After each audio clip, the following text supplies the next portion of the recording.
Okay, this is the second time I'm recording this video because everything went wrong with the first one.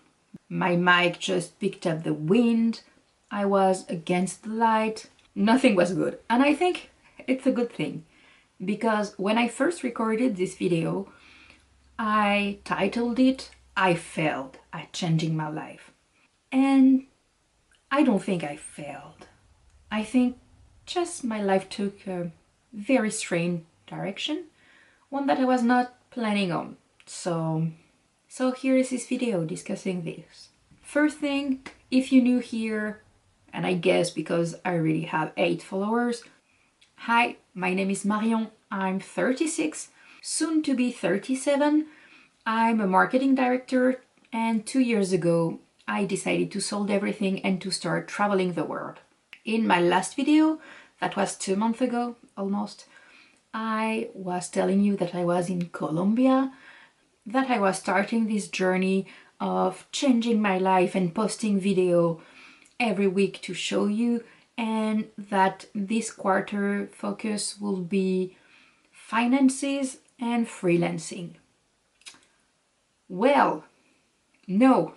So what happened? Well, first thing, right now I'm in Sweden.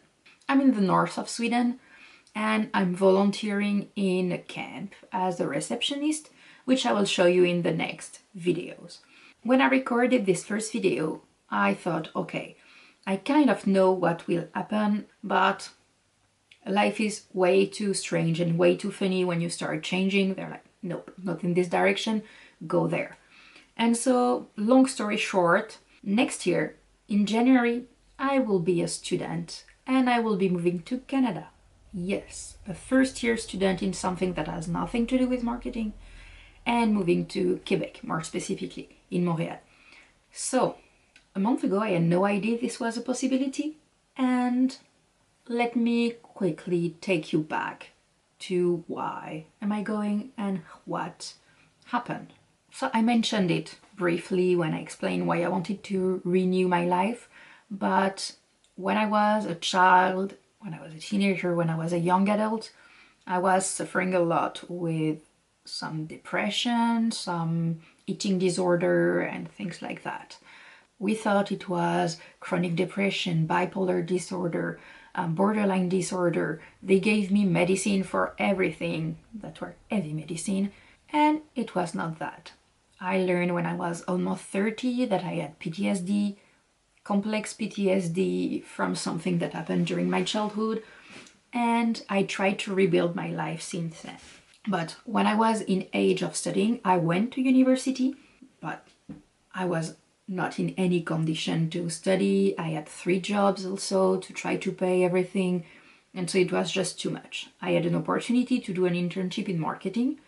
I took it, developed my career in marketing, and I thought, okay, that's it.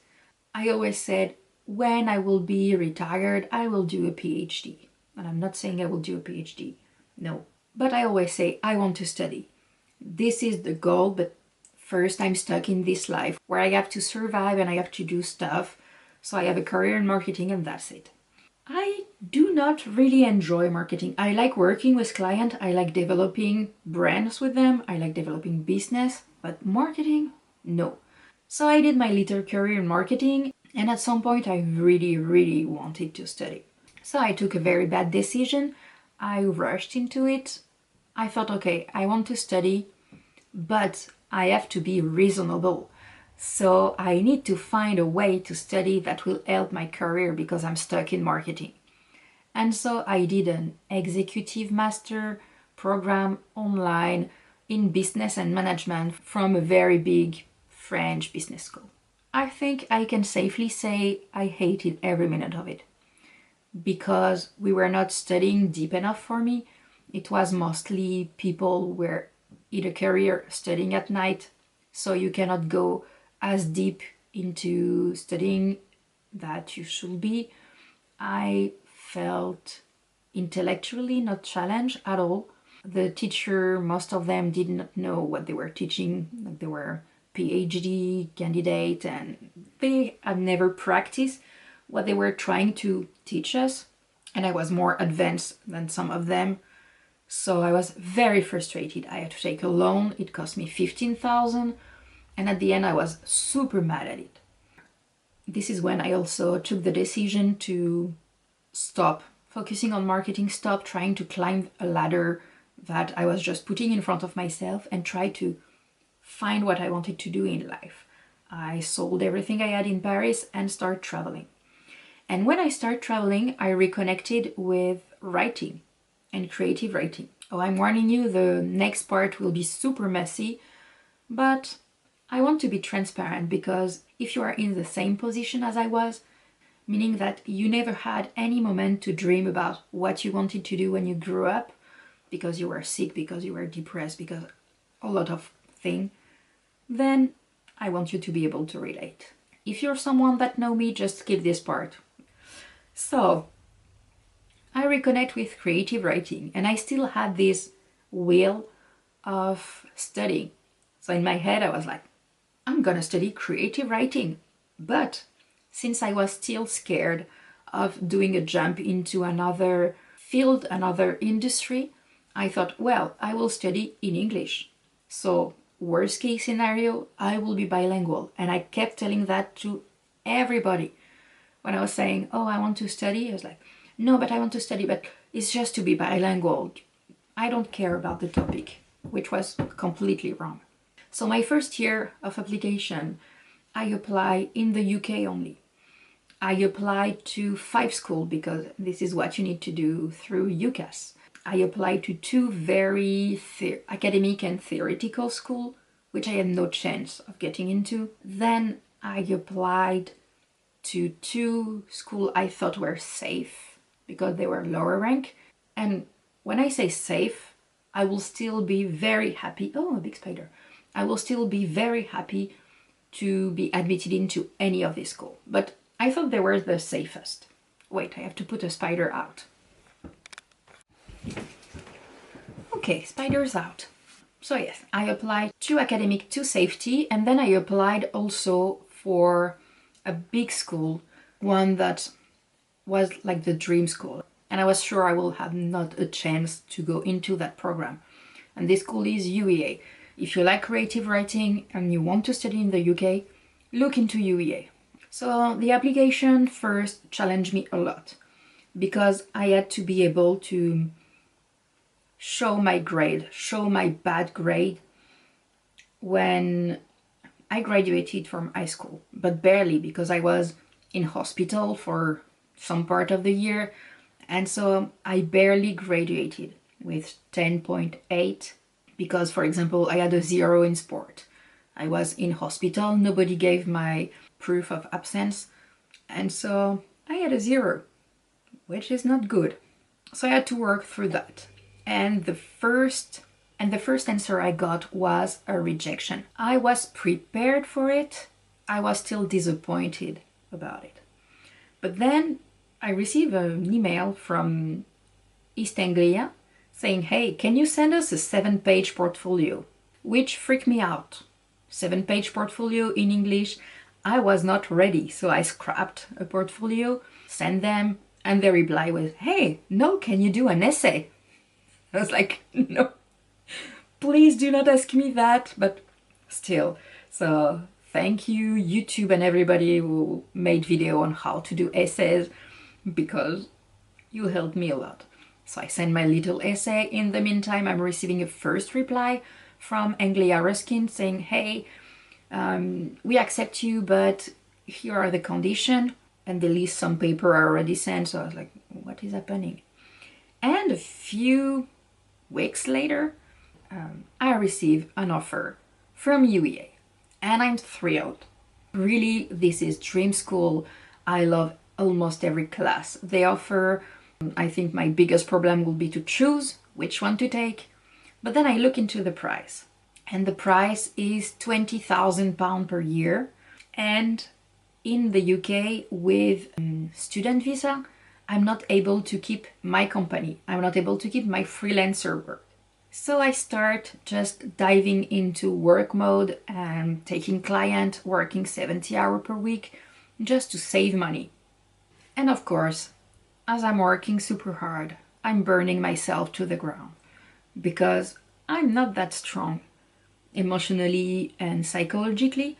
I understood that I had PTSD when I was 30. It's been 6 years and I'm still trying to heal and to strengthen everything and to find solid basis.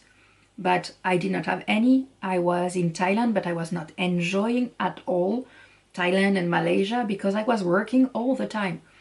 So I took a smart decision for once. But I had this feeling in my gut that I should postpone my admission. So instead of going in September 2024, I will go in September 2025. And I'm continuing like that. Of course, I'm so burnt out. I need 3 months to recover and I'm blowing all the savings I had because mistakes were made and I'm learning and I'm continuing. But I'm thinking, well, this will be very tough. Like to go into creative writing, to know that I will lose some money. Those are less paid jobs. And also to not be able to work. So my initial plan was to go 7 months per year in the UK, to just work 20 hours per week as a barista or something, because I'm allowed to have that in the immigration process. But as soon as the year would end, I will go in a different country and I will just work my ass off as a freelancer to earn enough money for the next year. Do you see the catastrophe pending to happen? Because at some point I saw it and I was like, well, no, I cannot do that at all.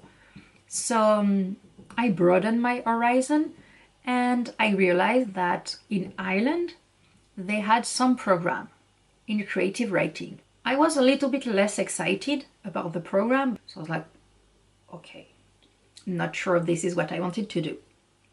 But since Ireland is a part of Europe, I could have some cheaper prices, so I was not eligible for any scholarship because of my crappy fake masters, but I could still have to pay 6,000 per year and I was still allowed to work as a freelancer.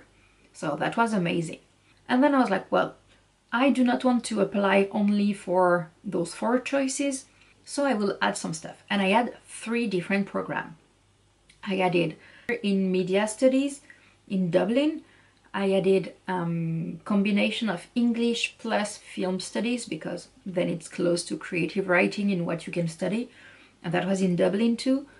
And I applied in Galway in something that was called a joint art program, where it's just like you have 20 major and in your first year you choose 3. And then in the second year you drop 1 and you keep with 2 major. And they had English with some possibility of creative writing. And at first I was like, oh, I have a feeling I will go there. But with the time passing by, I just, when you have an intuition and that intuition is fading. So I thought maybe it's the waiting. And I was also very unhappy while traveling. I was in South America. I was not feeling good there. It was just too much for me at one. But I was staying because I had a very important thing to do, which was an ayahuasca retreat that I was waiting because I heard that it can help with trauma and I've been searching for 6 years for the right place to go. So I had already booked this retreat. I'm going to this retreat and in the back of my mind, I'm waiting for some answers about my trauma, but I'm waiting for confirmation that I'm right to go into creative writing because I have this feeling that this is not what I'm meant to do. That is growing more and more. I have this feeling of I will write, but I'm not meant to go into creative writing. And I do not want that because at that point this is my only option. So I go into this retreat and I cannot access anything creative. I have a lot of information about a lot of things, nothing creative. And since it was a very small retreat, I have also some talk with the shaman. And I'm like, so can you see me doing a job that is very creative? And she's like, well, I see you being creative and I see you having a job you like, but like separate. Like, so do you see me doing a creative job? She's like, nope. And I'm trying to push. I'm like, do you see me living in Ireland indefinitely? She's like, well, for 1 or 2 years maybe, but I see you in a quieter place and maybe colder. And I've never been, at that point, I've never been into any cold country. So I was very frustrated because I had no idea what that meant. And so I'm keep traveling, I'm continuing, and at some point, I don't know why, I'm walking just randomly in a city, and there is this idea that popped into my head, and it's like, you will love to study archaeology. I'm like, yeah, probably, but I have no idea what really archaeology is. What I know what archaeology is in general, but like, what does studying archaeology entail? What are the job? What are the specialty? So I'm like, okay, that's strange, but this idea like keeps popping in the back of my mind, and so I look into the choices, the school I applied to, and the joint bachelor in Galway actually can allow me to have archaeology as one of my major. So I was like, okay, interesting. When you have a thread and you keep pulling the thread to see what is coming. I keep pulling and I'm like, okay, if I were to study archaeology, what would I like? What would I want to do? And ideas popped into my head very quickly. But I think archaeology is more object. I would like to study society and cultural aspect, but I did not apply for anything. So I'm just checking, okay, the study of cultural is anthropology. And I look into the Bachelor of Anthropology in Europe. Nothing is popping up. Every application are closed. I'm just like, well, maybe a master's. I'm looking into masters. I understand that it requires some more scientifical type of studies also. Studying in a different language plus studying something I've never really studied, that will be hard. And also I don't see any possibility of doing that. But I see two very good type of master's degree, one in Netherlands, one in Canada. I'm like, why not later?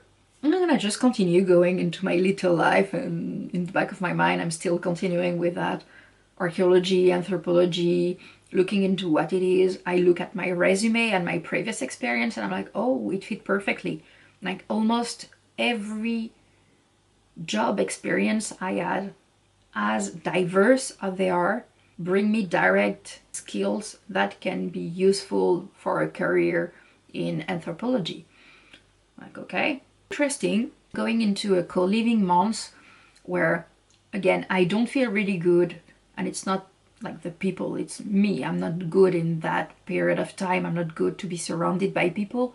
And I'm waiting desperately for an answer because I don't know what I will do. And it's putting me in the worst type of kind of waiting. I want something to happen. So I try to film that video and I'm like, yeah, I want to change my life. I want to be active.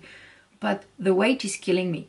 And at that point, I'm just like, hey, universe, give me an answer. Like, just, I'm going in the direction you want me to go. But like, either I admitted to creative writing or I am to archaeology, and those are my two options, but please, I need an answer.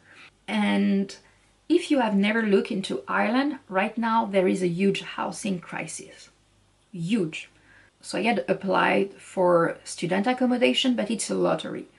And the situation is bad to a point where on the websites of the university, they advise you to look into hostels as your accommodation as an international student. And they're like, yeah, you can stay in hostels in a dorm shared with other, and it will only cost you 600 euro per month.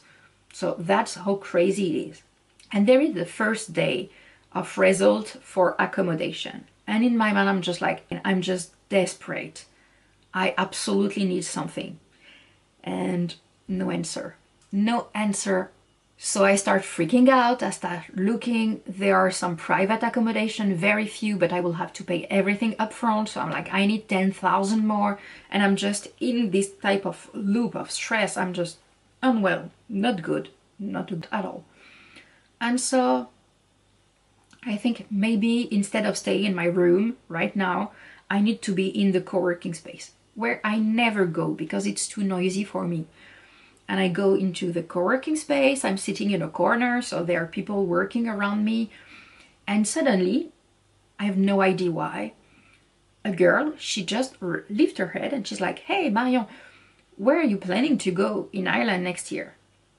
And so it just poured out of me. I'm like, "Well, I want to go to Galway, but also accommodation is difficult and I will have to save a lot of money and it's a drama." And I'm just like going crazy. And she's like, "Why didn't you apply to Canada?" Because it's super expensive. And also I never looked into North America because North America is not something that attract me to live. She's like, no, but I'm sure there is some kind of partnership with France and Quebec where you have a cheaper price. So like, okay, cheaper price, but if it's 20,000, still expensive.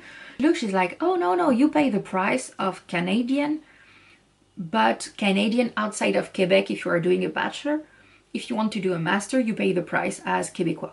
And so I'm like, "Yeah, this is too late to apply and I did not plan and I'm waiting for Ireland, blah, blah, blah, blah, blah." And then I go back into my room at some point and still, I thought, this is too crazy that she just say that to me today. I should look into that. And I look into that and I realize that there is an amazing university. And so when I look into Université de Montréal, I'm like, okay, the program is extremely interesting. There are so many classes I would love to take, but it's in French. And I do not want that. I want to speak English because worst case scenario, I could be bilingual. I'm still stuck with that. It lasted for a very long time.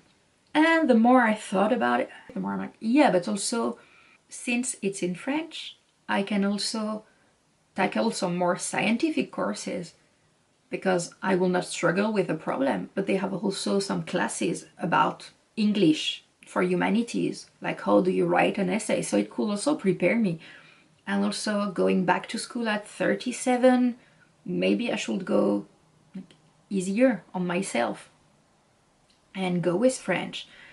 And so I realized I'm still in the date to apply, but like by 5 days. So I apply. Like worst case scenario, I'm losing $50.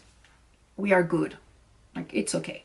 I apply and they reply a few days later by saying, "Hey, there's some delay with immigration right now. So we will take your application and we will put it in the pile for winter." And I was mad. I was super mad because my plan was the big change of the summer and I wanted to do big things.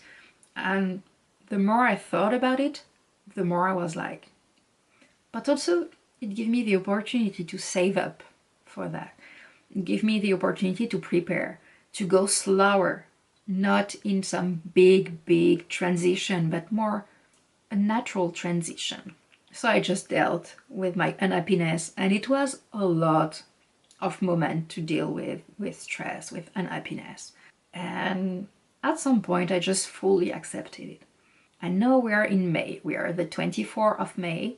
And so I started to receive some acceptance from Ireland, but it's kind of backdoor acceptance because the official answer will be in July. I got student apartment in Galway. Finally, after 4 or 5 different drafts, I got picked. I got an apartment, or a room, not an apartment, for €750 per month. And this is cheap and guarantee only 1 year. And then I received an official offer from Montreal. Like the process for Ireland is still going on, but it's been 9 months where I'm sending the mature student department. They are not replying at all. Then I receive some automated link or stuff like that. I have no idea what I'm doing. I have no idea where I will be housed if I go there. I may be homeless. This is super stressful. And then there is Montréal and Université de Montréal. Between the moment I heard about it and the moment I received my acceptance, it was maybe 40 days. I had 2 contacts with the admission department and they were super nice. They replied to me, they understood my question, They gave me the right information. And in my head I thought, maybe this is what I'm meant to be. Maybe the sign that I was desperately waiting about Ireland to know which direction to go was in fact another direction. And at first I felt super guilty about not having this big transformation and this big moment, because I saw myself suddenly telling you in July, oh, by the way, I'm going to study, because I already planned it to show some big transformation, even though in my first video I was telling I don't know what I will do. No, I had kind of this idea, but you know, the big revelation video. And then I saw myself going to a student apartment and be like, and now I need to fully furnish everything, and that will be like a kind of big video. And then how to dress also and to reinvent myself. And it will be, yeah, this kind of very big transformation, and then starting in September. But with this possibility, with going to Université de Montréal, I will not have like a welcome week. I will literally arrive in the middle of the year. People already had started their first semester before. So I will have to just find my place in something that is already existing. I won't be new at the same time as everybody else. I won't have like this big kind of transformation because I will be moving in December, January, when people are on holiday. So a lot of things will be closed. I will be studying French, which is my maternal language. So it's not those big differences. And so when I first recorded this video, it was, I felt. I had this idea of a transformation and I felt. And I've been here in Sweden for 2 weeks. We have a big lake, and I'm gonna show you in the next vlog because I will definitely vlog. But we have a big lake, and when I arrived 2 weeks ago, we were waiting for the ice on the lake to melt. And the first day, I was a little bit frustrated. I was like, oh, why is this not melting? I want to see the lake without it. And the more I walked by every day, I realized I was super happy to see also some small transformation.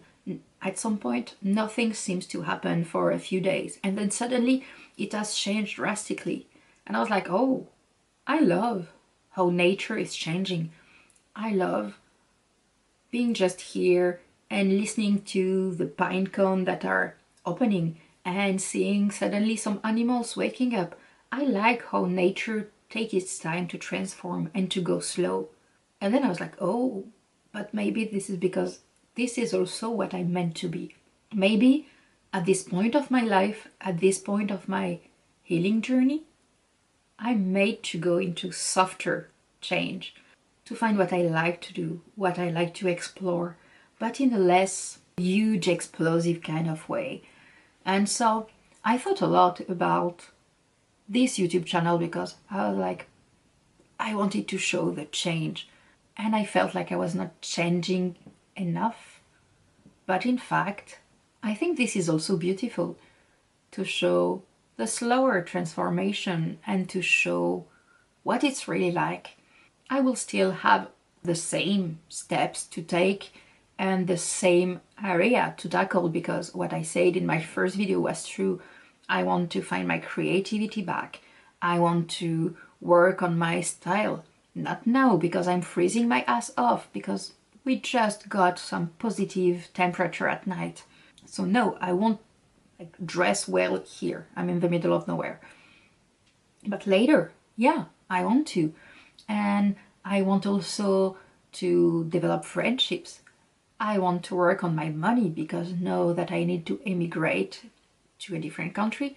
Then I need to show immigration that I have at least 15,000 euros on a bank account, which I do not have right now, but I can work towards it. I also want to reorganize my business in the way that will be more natural for me, because I'm still allowed to have a business in Canada, but I need to show that I work less than 24 hours per week.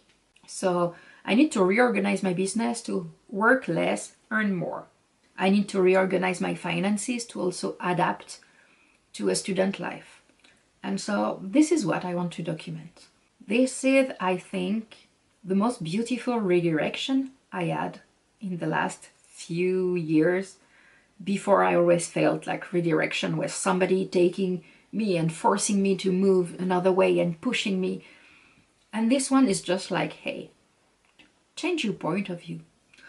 So if you want to be a part of the journey, if you have any advice about any of the topic I said, like finances, on how to maybe be a student at 30 something, at almost 40 years old, please leave me a message. I'm really interested to hear a lot about your transformation journey, your tips, everything you can give me, because right now I have this deep feeling that this is what I meant to do as a path to take, but also as the documentation I want to show. I really want to be more genuine and less think about big change and how it will look on Instagram and YouTube and TikTok. No, I want to be more into this is what I'm doing, this is my daily life, and it's not maybe the best, it's not the most interesting because I'm in a kind of remote-ish camping place in the north of Sweden. So I walk around the camp, but there are not a lot of things to do. We also have the midnight sun, so it's daylight 24/7. I'm recording this, it's 11 p.m. I have just a light above me because I'm in my cabin, and my cabin is very small, so the light is not completely going in. But yeah, not the most interesting life, but also still a nice life, still maybe an inspiring life. So that's it. That's my big news. That's my big change. And I will start filming you a vlog on what I'm doing here and how it is here. I'm sure a lot of you will like it. At least a lot of my 8 followers will like it, because I know them personally. But so, if you want to stay after this video, if you want to be a part of this chaotic, slow journey by a very stubborn and used to be a very productive person type of person, was it English, this sentence? No, but you understand. Please subscribe here or on any social media. You have everything tagged into the description, and I hope to see you very soon. At least not in 2 months. Very soon. Bye.